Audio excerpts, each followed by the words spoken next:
test.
Good morning, friends, wherever you are.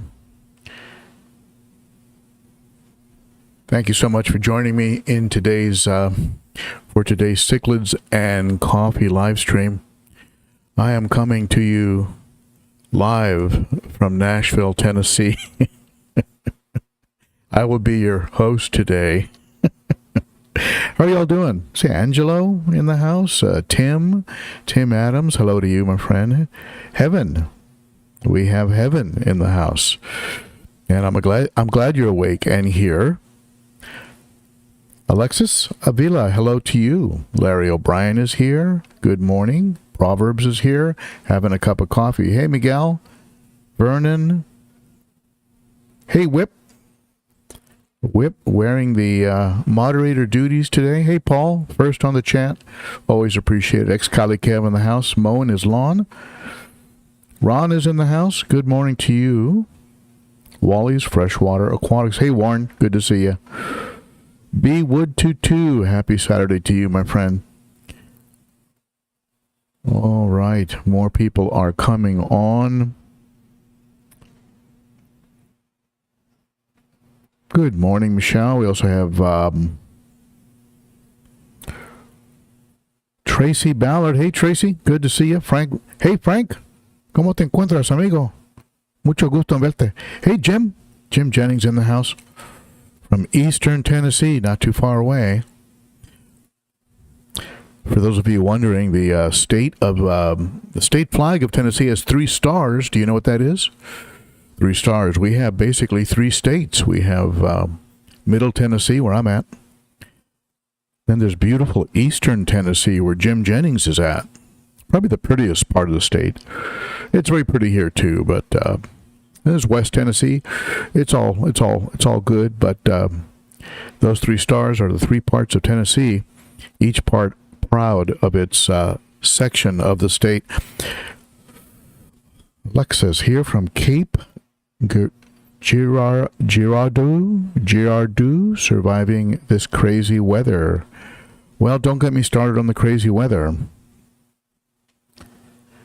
I had a clean out to do in my daughter's, no, I'm not getting over a cold.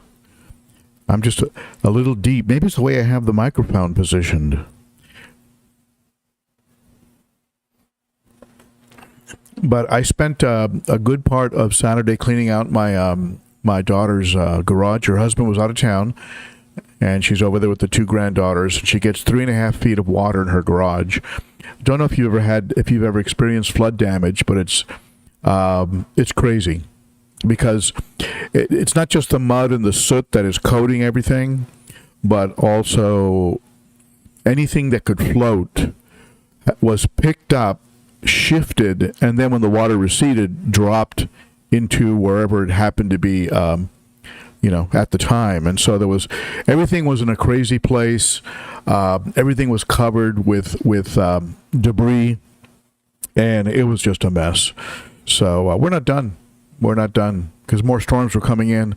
We need stuff to sit out in the sun. We've got to hose out the garage entirely. We've got to put some anti-mold. Water got into the crawl space. There was about 2 feet of water in the crawl space. That had to be pumped out. We got that done. There were dead fish all over the property. She's right next to a creek, and which overflowed, and so there were, all types of fish, bluegill and all kinds of all over the property dead that we had to pick up. And anyway, just a real mess. But thank God everybody was okay.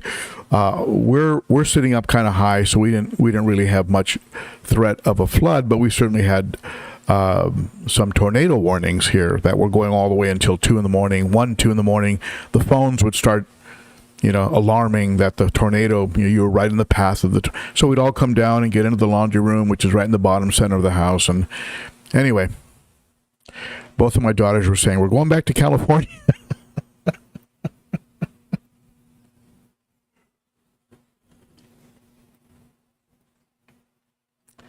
I don't know. I think I'd probably take that, what we experienced, I'd probably take that over fires and earthquakes, and everything else going on out there. But at any rate, I hope they don't leave. All right, enough about the crazy weather. Things are a little bit better now, and we are getting some light rain, and there's still flood watch. We're still in flood watch. So if you're in the low areas of Tennessee, you got to really watch out. Some of the creeks that run along the major highways overflow, and the water gets into the highways, and it's just a lot of fun.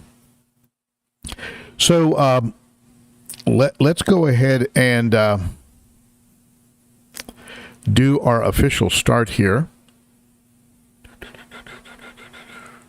What do you say? We have this, I call it the dropping logo, but let's go ahead and do it.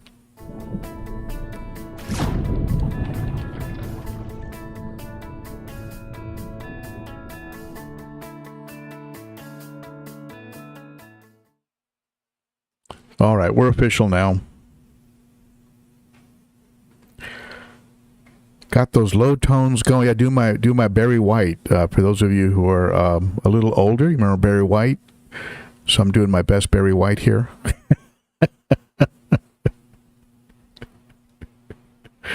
All right. Let me see here. What's our topic today? The average. Let's take a look at it. It's interesting. If you start researching lifespans, average fish lifespans, and you start getting into conversations with people about it, you're going to get a lot of different opinions, even about this kind of fish right here. Hey, buddy.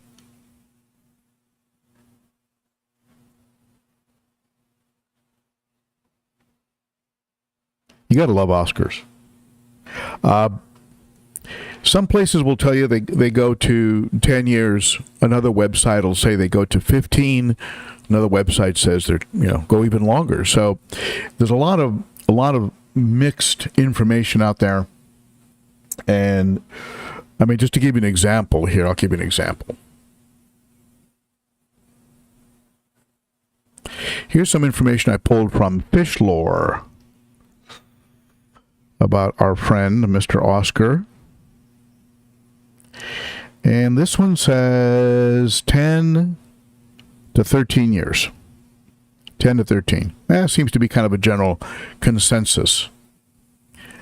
Now, if I post that somewhere, I'm going to get probably a dozen people that will say mine lasted 20, and then I'll also get another dozen people who'll say I've never had one live longer than 5 years. So you get a lot of differing opinions. Here's a little tidbit I found. This is kind of like a Wikipedia. They say 10 to 20 years.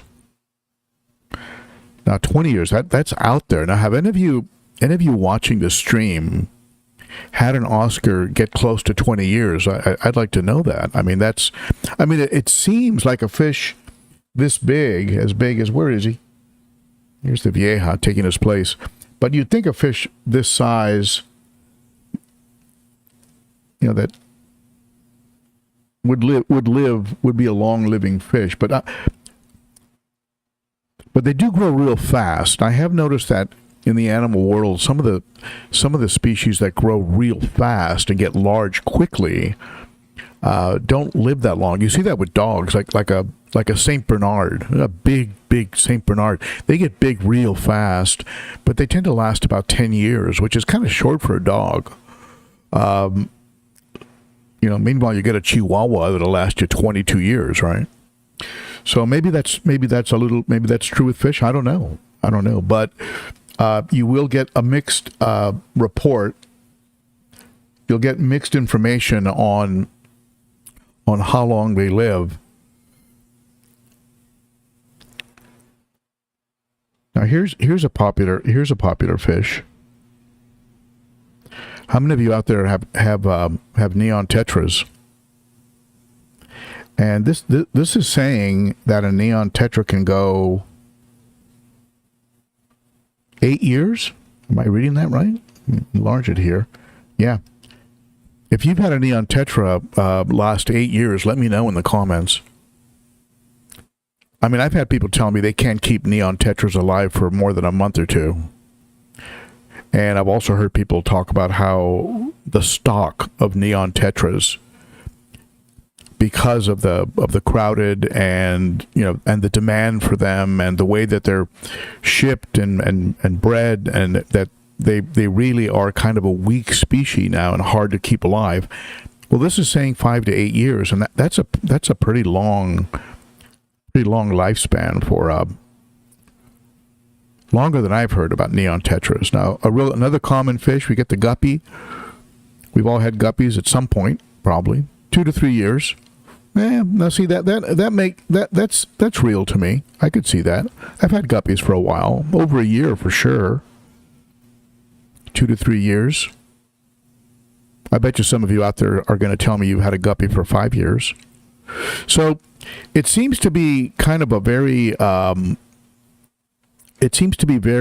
open to interpretation. It seems to be based on a lot of variables and very fluid, like I like to say, a lot of moving parts.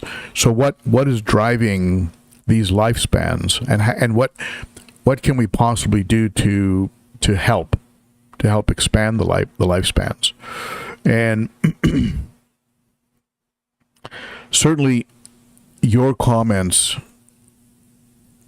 what you think as we go along here, what you say in the chat. I mean, what if you could share one thing that you have noticed extends the lifespan of a fish, what would that be? What would you tell a fish keeper? Let's say there was a new fish keeper and they were saying, hey, I hear a lot of folks who have big die-offs, some people that have left the hobby because they had a crash and die. What can I do to help my fish live longer? What would be the tip that you would give that person? What would you tell them?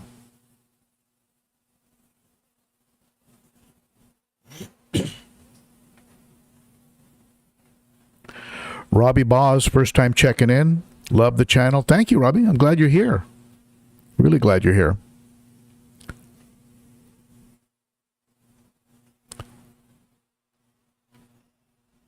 Thank you for that AV check, by the way. I saw that whip. I appreciate it. And we have Soren. I'm not gonna butcher your last name. Good evening from Denmark. Please let us keep Greenland.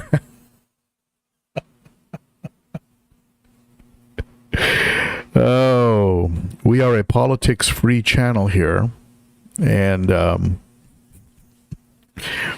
whatever ends up happening, it will be a win-win for Denmark and for us. So there you go. You will win. You will. Denmark will end up in great shape. I assure you. All right. Let's see here. Did I say hi to you, AJ? Or Kendall? Did I say hi to you, Kendall? More people jumping on. That's good. Ronald would love to raise an octopus. They only live for about a year. They are amazing, amazing creatures. I once saw an octopus probably the size of a I don't know what the size of a, maybe bigger than a basketball, go through a hole the size of a quarter to escape. So crazy animals. I've heard they have a small brain in each of their arms. So I think they came in on a meteor. I think that DNA came in on a meteor. Okay, whips. Let me see here. I'm going through the comments here. Ex-colleague Kev, don't keep your neon in with an Oscar. That's your tip, ex-colleague. Always keep them in water. Always keep them in water. All right. Well, here I got some notes that I want to share with you. And there are some factors. There are some factors that are going to be out of our control, right? There are some things that we're not going to be able to do much about, and sometimes then these are hidden from us. And what am I talking about? I'm talking about the genetics of the fish that you're buying. I mean, you can't really tell the genetics. I mean, you can buy fish from a reputable vendor, right? And I've gotten some very hardy fish, crazy hardy fish from Josh over at Cunningham Tropicals. The blue Congos that I have, they stressed out, or they went through some low temp area, or left out on outside. I don't know what the deal was, but when they arrived, they were almost every one of them was they were vertical in the bag, right? Head down, tail up, never a good sign. A couple of them were upside down in the bag, never a good sign. So you know what? I'm going to float the bag and see what happens. And when the temperature got back to normal, they all leveled out, and I still have them all. And that's been a while. And so that was like amazing. Like I think the video was called Miracle Fish. So a good strain, good genetics, that goes a long way, but you don't know and what you're getting, really. And you can trust your provider. Like I trust Josh.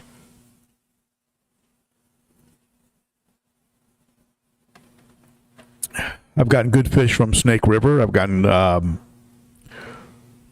got some good fish recently. A couple other cichlids, and they were from Snake River. I got some from Fritz. Very hardy, very colorful, good shape. Nothing is shaped. Nothing is malformed. They don't have any odd behavior or fin or shape of body or fins. So buying from proven, reputable vendors will give you the best shot at getting good genetics. The other thing that can get us sometimes, especially if you're buying adult fish, because you have to put them in a tank with bigger fish like I do, is you don't know the age of the fish. Sometimes you can buy an older fish and not know it, and have it only last you a couple of years. Go, wait a minute, that fish should have lasted 5 years. How come it's dying? It's after 2 years. Well, the guy or gal that sold it to you had it for 3 years before they sold it to you. It's a 5 to 6 year fish, and so the age of the fish at purchase, that can make a difference. So these are things that are to some degree out of our control. The things that are under our control is really what I definitely want to focus on.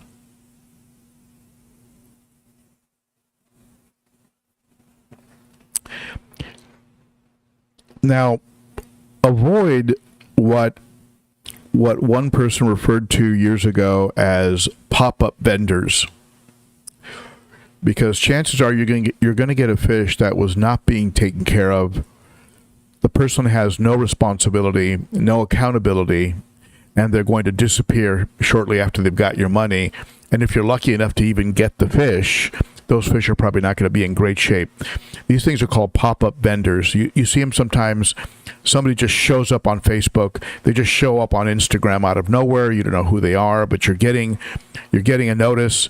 Hey, I've got blah, blah, blah, and they're like 50% off what they normally cost. That's probably going to get you into some trouble. So watch out for, you're not going to probably get the best stock from pop-up vendors. Now, there might be exceptions. There might be some local vendor that decided, they've got too many electric blue acaras. They've got too many guppies. They've got too many, so they've gone onto Instagram, and maybe you'll get lucky, but all in all, I would say avoid pop-up vendors, or you're going to get bad genetics. You're going to get a fish that isn't as hardy as you would like. Another way to get a longer life out of the fish. Now, this isn't necessarily extending life, just you being able to be with that fish more time, of course, is to grow out fish. Or buy the fish at the lowest size. Like for my African cichlid tank, which I'm looking at directly, and like the discus that are behind me, you can maybe see over my shoulder, those fish are going to be with me a while because I've picked them up in probably the first quarter or first third of their lives. With the African cichlid tank, I buy the fish at as small as I can, which would be maybe about 5 to 6 inches, so that I know that if I put them in the tank, they're not going to fit in anybody's mouth. And that way I'll have probably a longer run with the fish. And the hardiness of that fish, the health of that fish, will be impacted more by the way I care for the fish at my standard. But growing them out, I think that's a good idea. Now, this is very crucial, and I think it's not because the impact of it isn't immediately noticeable. I think a lot of folks just wink at it. I'm doing okay. They're doing all right. They're doing okay with it, and that's lower quality food. I highly, highly recommend, if you want to get the longest life, quality of life, best color, best activity, if you're breeding, right, the most breeding, provide the fish with the best food you can get your hands on. Short of making the food yourself, some people are that much of a purist, they'll make the food themselves. I'm not quite there. But your better qualities, which I consider to be like your extreme, your Sarah, your North Fin. What am I looking for? I'm looking for the first 5 ingredients to be a quality whole fish meal. I don't want to see fillers. I don't want to see soy. I don't want to see... there's going to be some binding agents. You've got to do something to keep it together. So you're going to have some binding, maybe a little bit of a wheat product, things of this nature. But you want those to be minimal, and you don't want just a tremendous amount of fillers. And you certainly don't want the fillers to be the first or second ingredient to be soy or something, a potato starch or something like that. And so study up a little bit on food, on what makes it. I've got a couple real good interviews with the owner of Energetics, right, out of Canada, with Darius from Northfin out of Canada, with Klaus, the rep from Sarah. So if you go into my food and feeding playlist, you'll see actual discussions with these folks, and they're just real honest about what's out there, what to avoid, what makes their food good, what they would like to improve, what they're just, it's just great discussions. Maybe one of the moderators can share that. But good quality food, the impact of it is not going to be immediate. We're talking about the long haul and longevity. So a poor quality food, if it gave you 6 months less to a year of lifespan, a poor quality food would you even think that it was your food? You see, you don't know what you don't know. If good quality food extends the life by a year or 2 years, would you ever think, oh, they lived longer because of the food? It's one of those hard things to kind of pin down, but I think you're going to get a better quality of life, a longer life, better color if you're using good food and food free of fillers and stuff that doesn't provide any bioavailability, doesn't provide nutrition.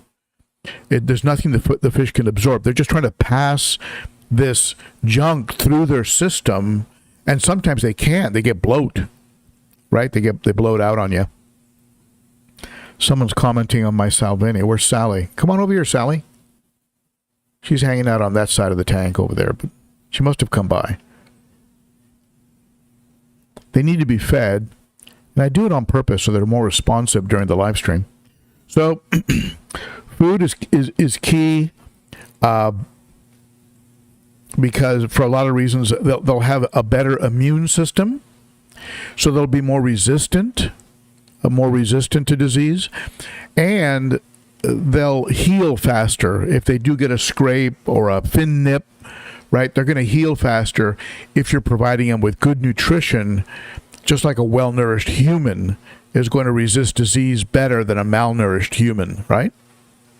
Now, there's other things that are obvious that are going to impact that as well. Water quality. Does your water have a tremendous amount of detritus, and are your nitrates over 100? Is there a little bit of ammonia? Maybe. I mean, these things stress the fish. And I think stress is probably the key word in all of this. A fish that is stressed is a fish that's not going to live as long. It's a fish that's going to react negatively to anything that's floating around in the tank, any bacteria, any virus. Any dormant or parasite that's being kept under control in the gut of that fish, and most fish do have parasites, but they keep them under control. A malnourished fish with poor quality food in poor quality water is not going to be able to fight those things off, keep them at bay, and that's going to reduce their lifespan. I mean, it's just really that simple. This would be a strong case for, of course, the obvious, doing the work, giving them fresh water with water changes, staying on top of your filter maintenance, your vacuuming, and, just real common sense stuff about fish keeping. Also in the area of stress, apart from the obvious things, water temperature, food quality, etc. We also have aggression. Aggression as a possible stress. We'll get. There's Jackie, female Jack Dempsey. Finally putting on a little bit of size.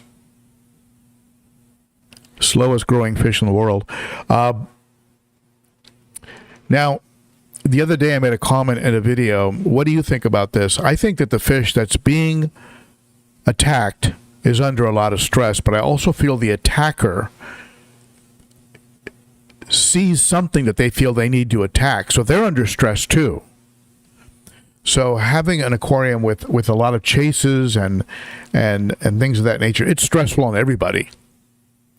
So having an aquarium with reduced aggression is going to be good both for the victim and the aggressor, and is just so coming up with a good combination of fish. And again, the key word being stress, because stress impacts the immune system.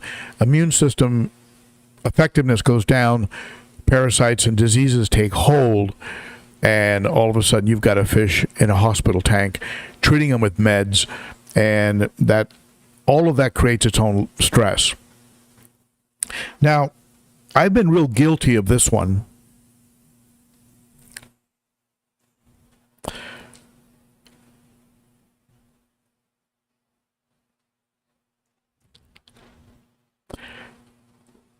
I've been real guilty of this one, and this is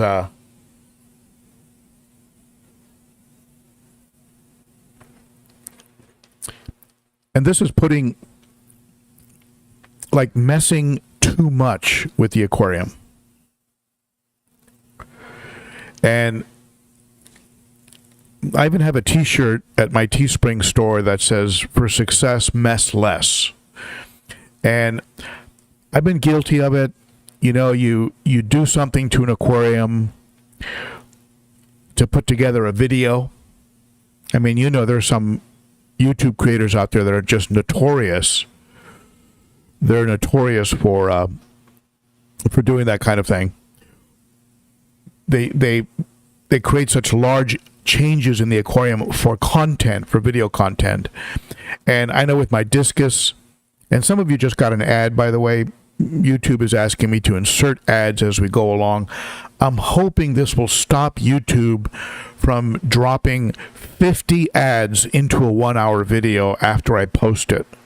I'm not kidding you. They put 50 ads in a 1-hour video. YouTube automatically inserts them. So maybe by me inserting a few as we go along, maybe I can get them to stop putting 50 ads.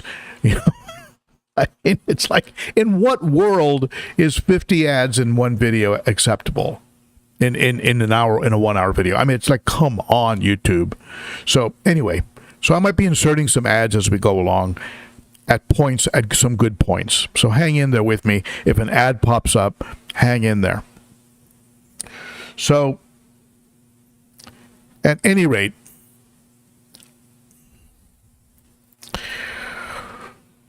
stress from any angle, stress by reaching into the tank, stress when you do water changes, stress when you move decor around, all these things, anything that makes your fish rush away, bang into the wall, slam up against the lid of the tank, any of this kind of stuff is actually going to take its toll if it's done too much. Too much. I'm not saying you need to pamper these guys to the point of tiptoeing around them and being ridiculous, but just watching it. Now, these fish, you can tell, they're not very stressed. I'm going to pour a little coffee in the aquarium, and these fish are very, very calm. Now, I had a video about how I trained my discus to eat from my hand. If every time you mess with your aquarium and do anything with the aquarium, if when you're done, you give them a treat, eventually you messing with the aquarium is not going to be stressful. It's going to create anticipation. And when I mess with these guys, when I mess with the aquariums, sometimes when I'm done, I'll drop in some bloodworms, or I'll drop a little bit of sinking food or some frozen krill or something. And so what happens is, now when I'm messing with the tank, like I showed you in that discus video, they're nibbling at me as I'm trying to clean up plants and move plants around or do something with the decor. They're nibbling on my arm, and they're seeing it not so much as a life-threatening danger, but as a precursor, a preview that, hey, here comes a treat. And so that, I think that's helped a little bit with the attitude of my fish when I mess with the aquarium. I think they know that something good is coming, and so they don't necessarily lose their minds. Here's Sally. This is Sally the Salvini, female. The females usually have a more prominent red in the belly, which makes them the prettier of the two, I think. They have the beautiful blue spangles on the top of their body, and then of course they have that beautiful black and yellow combination. Okay, yeah, you're pretty too. Vieja. Now, did some of you watch the Cichlid Brothers video? I actually appear in the recent Cichlid Brothers video talking about underrated fish, and my choice was this. This guy right here. The vieja. Maybe I can keep you. Well, no, that's a different angle. Okay. This is my fish cam. There's the chocolate. There's the firemouth. Here comes the Oscar. Where's the vieja? Come on, vieja. Come on over here. See if I can get him on the camera here. Here comes the Salvini.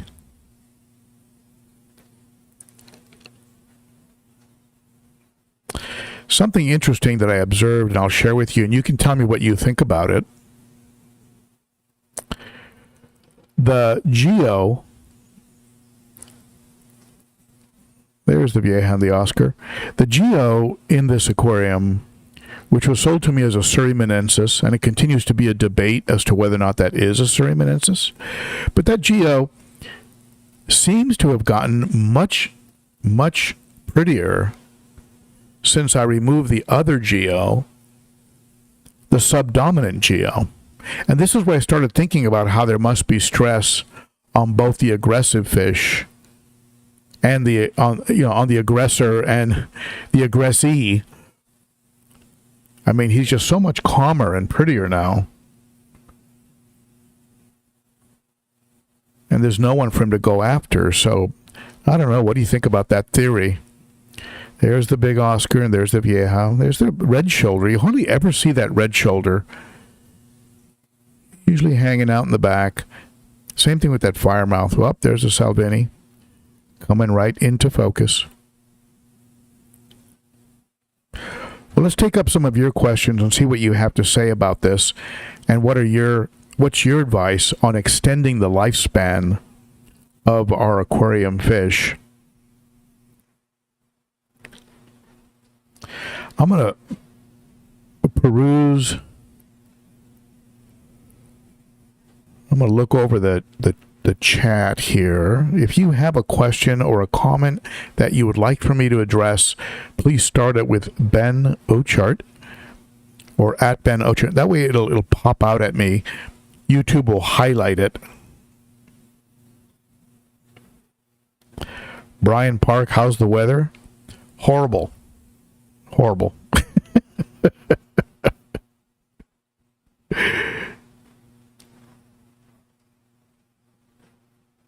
That was a question, a comment Brian had early on here.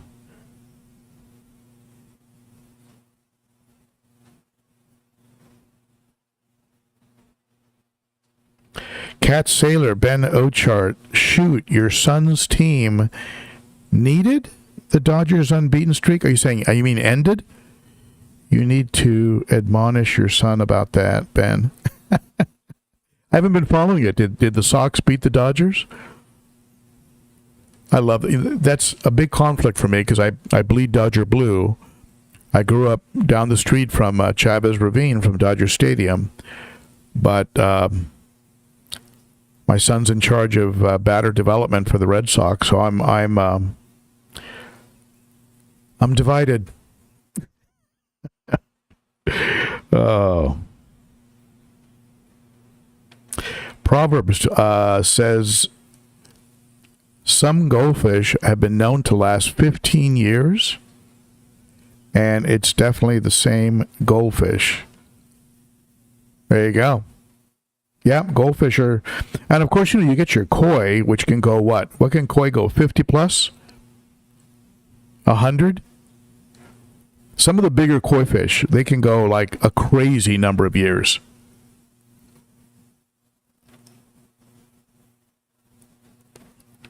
And yeah, AJ, you're right. Frontosa are 30 plus. All right, Frontosas are 30 plus years.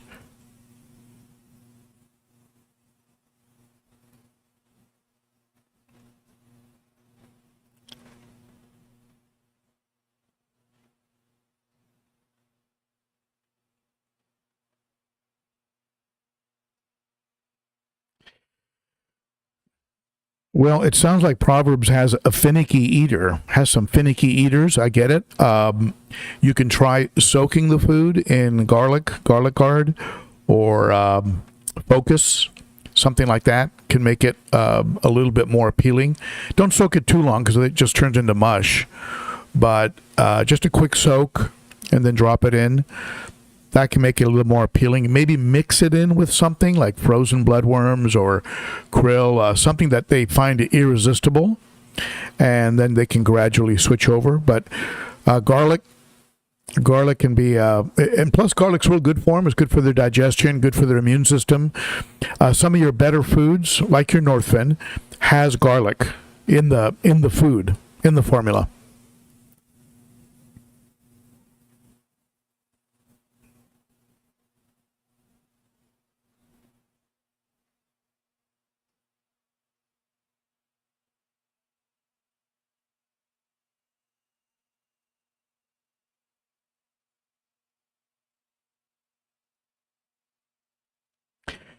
AJ, my wife rolled her eyes when you held your discus in your hand the other day because I do that with my Geo.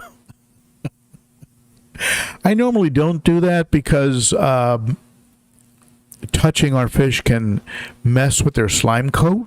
But I was just making the point about how unafraid they are of me, primarily because I've been giving them that treat every time I mess with the aquarium. And since it's an aquarium that I'm ramping up right now, there's been a lot of messing. And they really just go and go like inside my hand. They just go inside the curve of my hand and hang there. And I could just very gently just lift them out of it. I mean, and they don't try and escape. They're just like, okay, where's the bloodworm? Where's the bloodworm? So, at any rate, yeah. Now a big geo like this one here, I think it might even like. I wonder if they would have if they could poke me with one of those dorsal. Their dorsal fin might be able to poke me. When you get a bigger fish like that, like an Oscar or even a medium-sized pleco, that can break the skin, if you're not careful. All right, any other questions here? And I'm probably not going to try that trick when the discus get much larger, right? I mean, they're not going to fit in my hand, right? God willing, they get big, like a dish.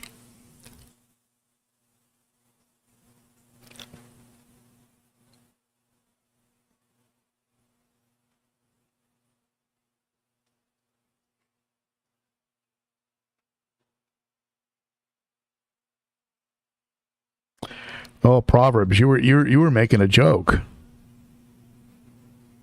You can do that with goldfish. You can't do that when the puppy passes away. You can't get one that matches. When my daughter was young, we had a couple lovebirds, and they mate for life, and one of them died. So I ran off and bought another one, same species, same color combination, and thought maybe I could get him in there. And his name was Sylvester, and the other bird wasn't having it, and all they did was fight. My daughter wasn't fooled. She said, "That's not Sylvester." So my best intentions.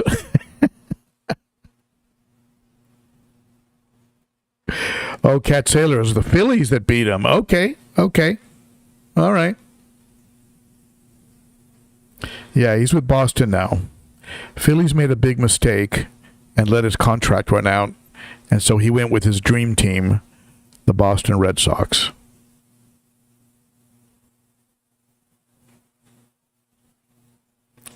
Simon, are you talking about how the longest living? Are we talking about like the longest living fish? 120 years? I know some whales, right? Whales, of course, those are mammals. So we're getting into a different species here, but they can go 100 years. Okay, so maybe we're talking koi. Okay, okay.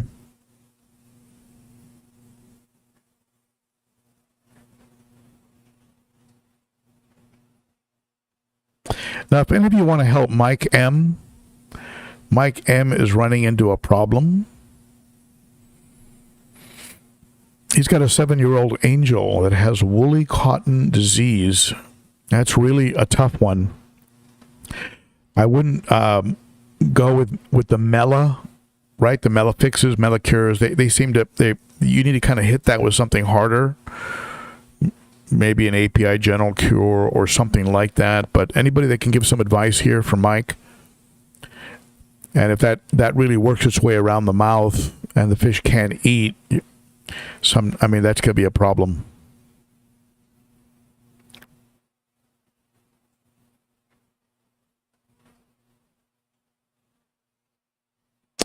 Peace and haps forever. Ben, my niece has a 10-gallon tank set up for a couple of months now, has an RO water with pH 7.2. The only problem with RO water, of course, is that you have to remineralize.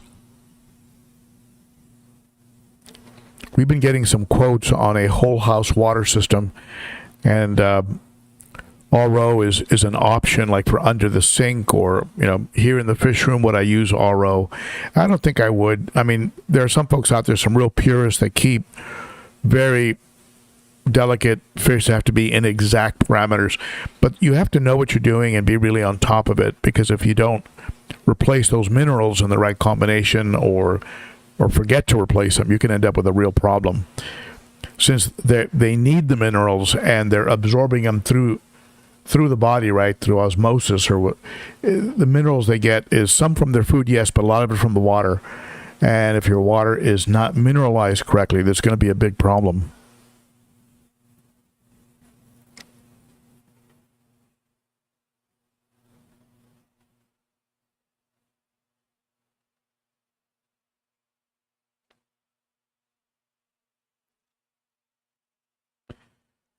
Okay, Whip is saying that koi can live between 25 and 50 on average when provided with the correct environmental conditions. There has been reports of koi living 1 to 200 years.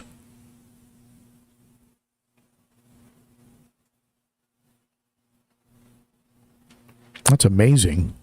It's like a turtle. I mean, some turtles go over 100 years, right?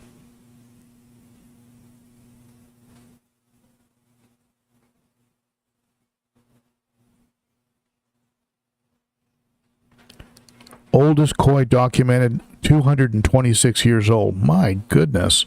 That's amazing.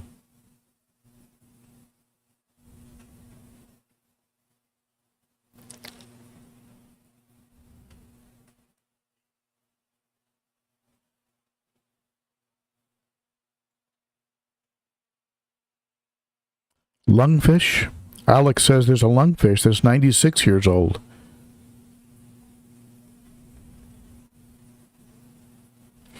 So then we get the person that says, look, I can't keep neons alive longer than 2 weeks. I mean, what a wide spectrum. And again, we get into things like genetics.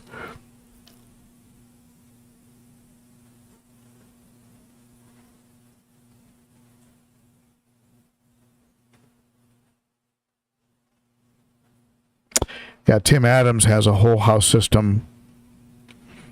And yeah, you got to be careful with it.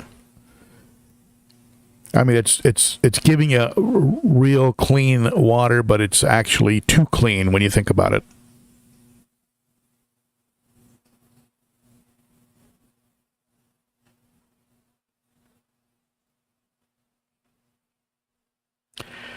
Simon says no animal goes beyond 120. Fact.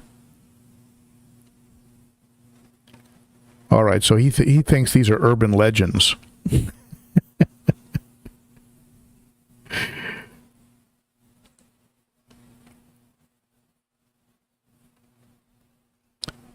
So you're saying that all of those folks that are over 150 that are receiving Social Security benefits in the U.S. are actually not alive?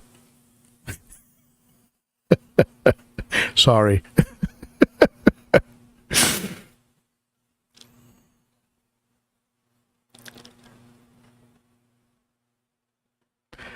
All right. Any other questions? Go ahead and hit me. This is the time. And while we're waiting, we'll drop in an ad.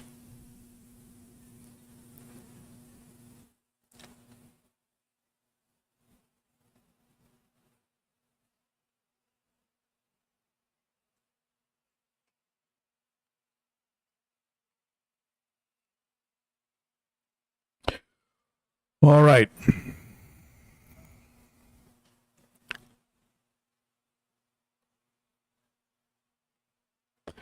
Peas and haps, you have carbon dioxide out of the tap. Okay. That was a communication for peas and haps forever. So I'm going to be doing, watch for a video on a feeder. Take a look at this feeder that I got from Higer. Now, you know, my relationship with Higer is a little bit of a love-hate. On the one hand, I like some of their products. Other products I removed from the aquariums. But they sent me this, what they call a Higer Foodie Cam fish feeder. It's actually equipped with a high-definition camera. So not only can you feed your fish while away, but also be able to look at them.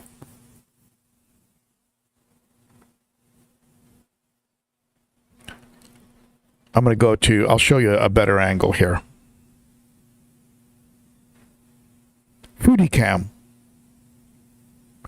That little piece there up against the aquarium, that's the camera.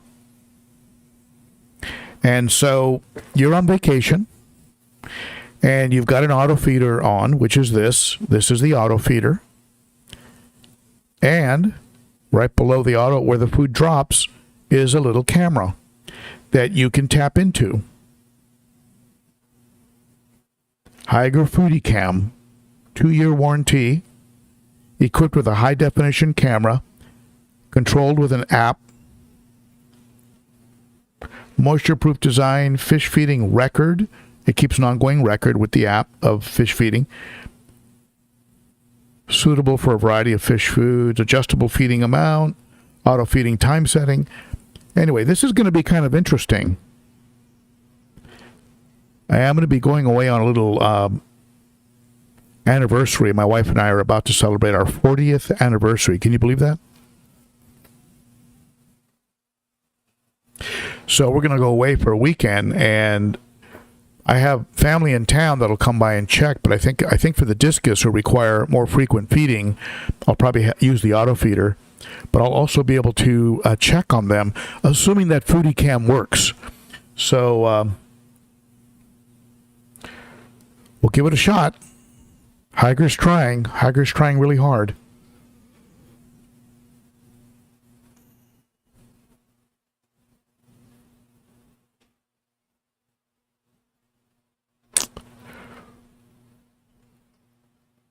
Orange.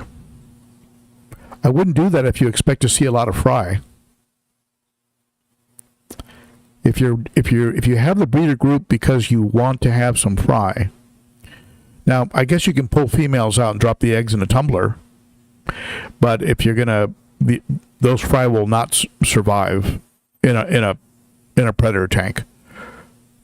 Predators are amazingly, I mean, I'm talking about your Malawi hawks, right? That'll get up over a fish, go look at it sideways, go on their side, and then drop down, right? Your trouts, I mean, really all of them, all of what are normally referred to as predator haps, your haplochromis, open water predator fish, they are very, very effective at picking off fry. So, but I would say, I mean, I don't keep Mabuna and peacocks and haps together. I mean, I've got Protomelis, I've got haps living together. But you could try it. You could try it if you're gonna go ahead and get the eggs out yourself.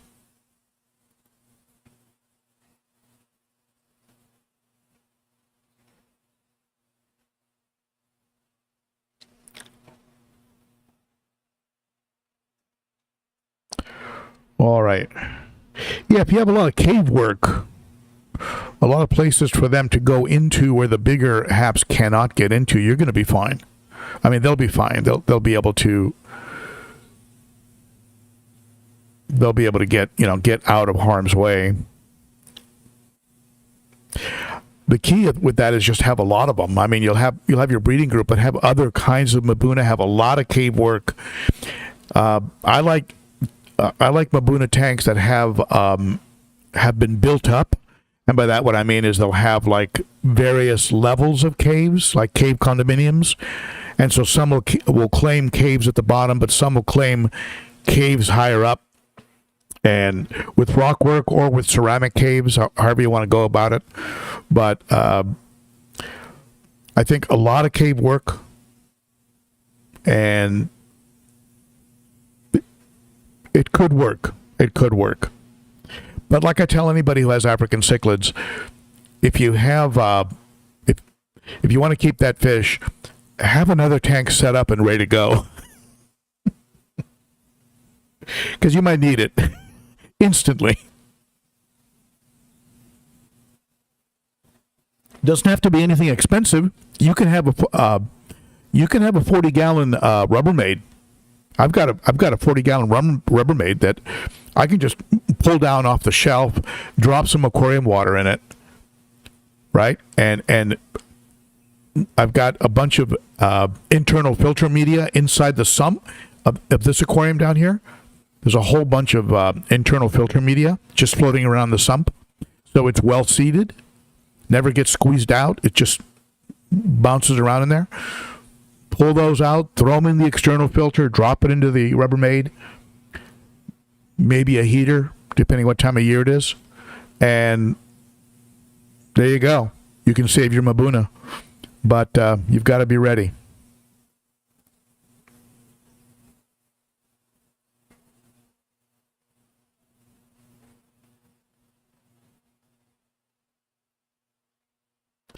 Peas and haps forever.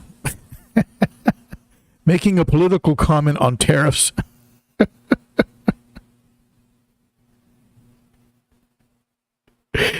Oh, do you know that a lot of countries have tariffs on us going into their country?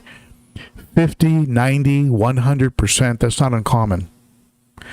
So it's gonna be a rough ride here, but things are gonna settle down. You watch. We're gonna have a little bit of a rough ride, but it's gonna settle down. Why? Because the end game is that when Cambodia goes from 100% tariff and realizes we're not importing their goods anymore because we just matched them, they're going to lower their tariffs. They're going to say, all right, we'll go to 10%. Then we'll go to 10%. So there's going to be an adjustment period. But since World War II, we've allowed, in an effort to help rebuild the world, we've allowed a lot of countries to go ahead and stick it to us with high tariffs. So now it's going to be and it's going to be rough for a while. We're going to have some adjusting, but in the long game, I think we're going to end up in good shape.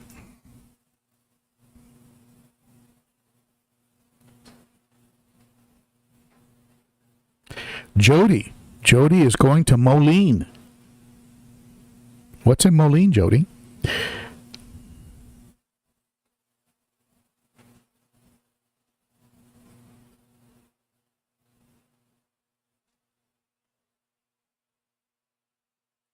Sleeper BBQ grills to Gills. Great name. All right. Well, all that being said, I promise that in the coming week, I'm going to have the longer sit-down interviews with Corey from the Aquarium Co-op. I've been pulling out little snippets and creating short videos of my trip up to see Corey, but I have the chat on the couch in his man cave, and I have the walk around of his lab of his man cave. I have both of those videos pretty close to complete. I had over 2 hours of content that had to be edited, so we're real close. So in the next week, you'll see, I'm pretty sure you're going to see the couch, the sit-down couch talk, kind of almost like a vlog, and then you'll see the walk around, except for the little pieces that I pulled out and turned into standalone videos. The video on plants in a cichlid tank, and Corey's opinion of 3D backgrounds, right? I pulled out a few clips from it and turned them into standalone videos. But the long sit down talk and the walk around, that's going to be available this coming week. I'm like this close to getting that ready for you. So watch for that. That's going to be coming.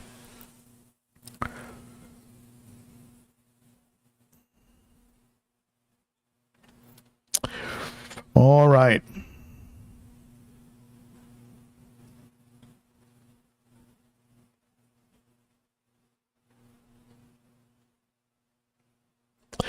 Yeah, Whip, you and I have lived a while. How many times have we seen markets crash? And then what happens? If you had told me 15 years ago that the stock market would be at 40,000, are you kidding me? So, yeah, like I said, there's going to be an adjustment. But I think we're going to get through it.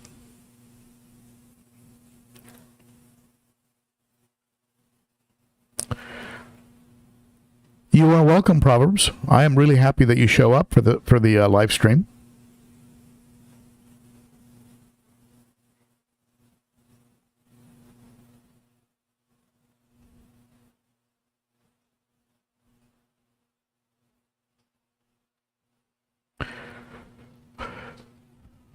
Okay, Miguel, I bet you a bag of Northfin that in 2 years prices are going to have adjusted back down. One bag of Northfin. I bet you a bag of Northfin.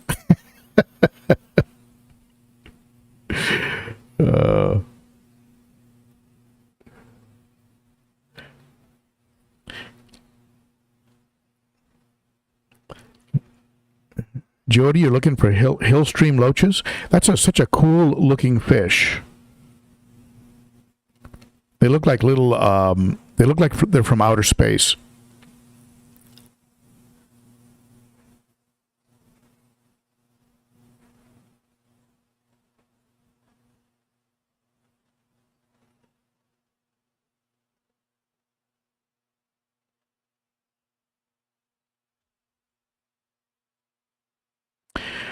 Peas and haps forever. I think everybody in this group can take a joke. One of the things I love about people is a sense of humor, and that they don't take themselves too seriously. I saw a little skit by the comedian Gervais the other day, and he had some actor just nailing him about what he did at the Golden Globes, and it was all staged, and it completely nailed Gervais and like attacked him really, but the whole thing was just set up, and it just made me love Ricky Gervais more, because he doesn't take himself seriously. He just is just out there and has a great sense of humor. Now, Jody P, don't you have to have as the name would imply, don't you have to have a lot of water movement? Make it like a stream? Are they happiest where there's a tremendous amount of, so you have like power heads and wave makers and things like that? That's what I've heard. They can't be in a tank with just still water. Bewood 22, in the next week, you're going to see that Venusis, and I'll film it, as you might expect. You're going to see the Venusis and the Sand Diver added to the 300. They are looking spectacular. Their colors, fins, activity, eating, interacting, they are top-notch. The two fish I picked up from Snake River, and they will be added probably this coming week. So watch for that. You know, Whip World, with me, it's almost to a fault. And by that, what I mean is, I'll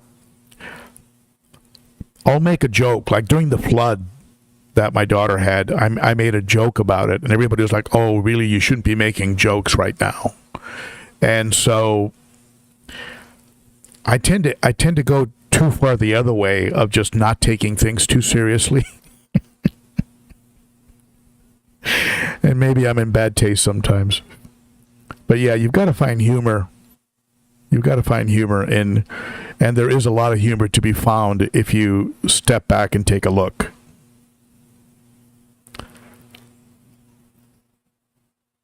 Jody says not all hill streams require that much movement. It's been disproved. However, they do need some movement and good aeration. Yeah, I think that's a good rule of thumb with most fish. Now, your bigger flatfish, like your discus, like the ones behind me here, if you can see them, if I move, let's see here. If I move there, can you see those little discus? They're wondering what's going on. Let me see if I can give you a little enlargement of that.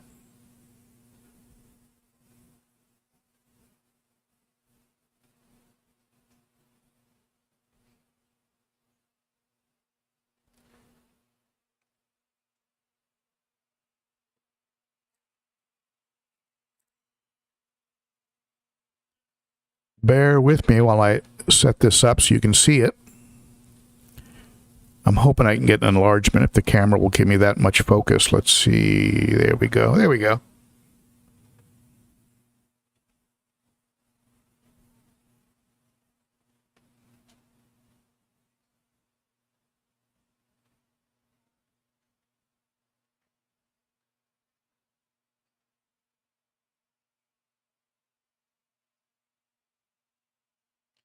See, discus are not really shy fish. It just kind of depends on the shape they're in, the condition they're in. How's the water? Are you keeping the water right temperature? Is the water quality good?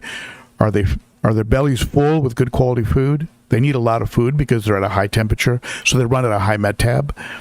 And so you end up with a lot of color and a lot of activity and a lot of interaction when conditions are good, like with any fish, really.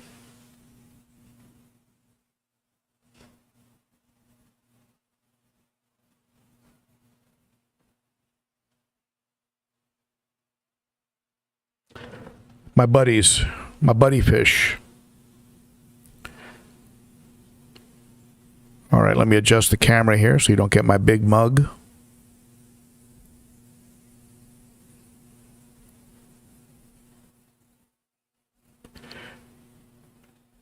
Some of you have figured out that I am keeping the beard. I was going to shave the beard off for an upcoming business trip with a company that I help out as an independent contractor, but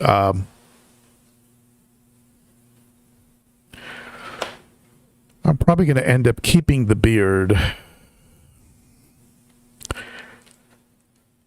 I got people's opinions on it. The opinions I listen to the most are the females, and not in a flirtatious way, but women, in my experience, just seem to be more accurate when it comes to how things look.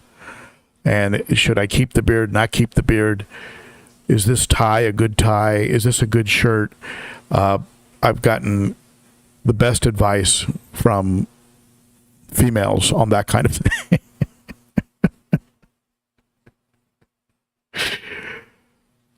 All right, so let's see here.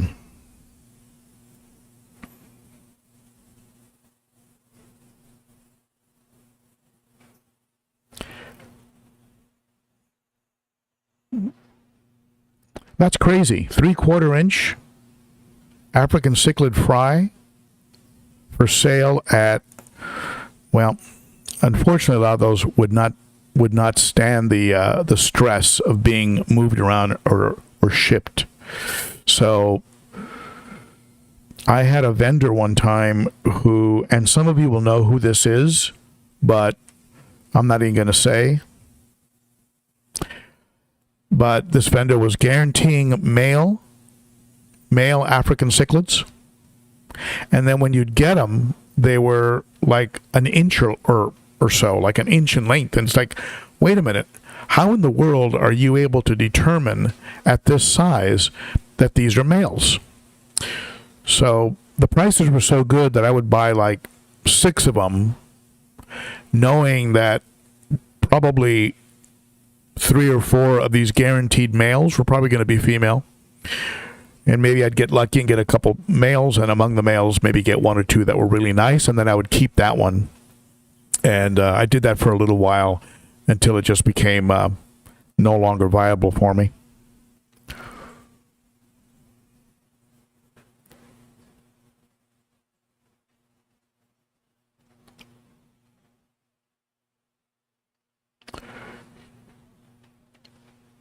Orange says I could be Santa. I don't know if I'm that jolly. Kendall G, nice to know. Oh, okay. All right. Sometimes the chat just goes off into conversations between you, which I don't mind at all. All right. Well, it looks like we're already over the hour. I want to thank all you folks for sitting in today, and I hope that you found some of this informative and entertaining. And I will see you folks next week at the same time, 11 a.m. Central. Watch for some upcoming videos, including the review of that Fruity Cam from Higer, and also, finally, the longer sit-down discussions with Corey during my visit to Washington. So watch for those. Thank you to my wonderful moderators for helping out with today's stream. That, of course, includes Whip and GP. And I don't see Denny or Jerry. Those folks have been busy on Saturday mornings. But thank you to those that did help out as moderators. Big shout out to my wonderful Garage Gang members. And for those of you interested in becoming there's information under the video on how you can become a Patreon. It is very, very helpful to the channel. And I just a big shout out to all of you who are Patreons for all the help that you provide. It really does come in handy.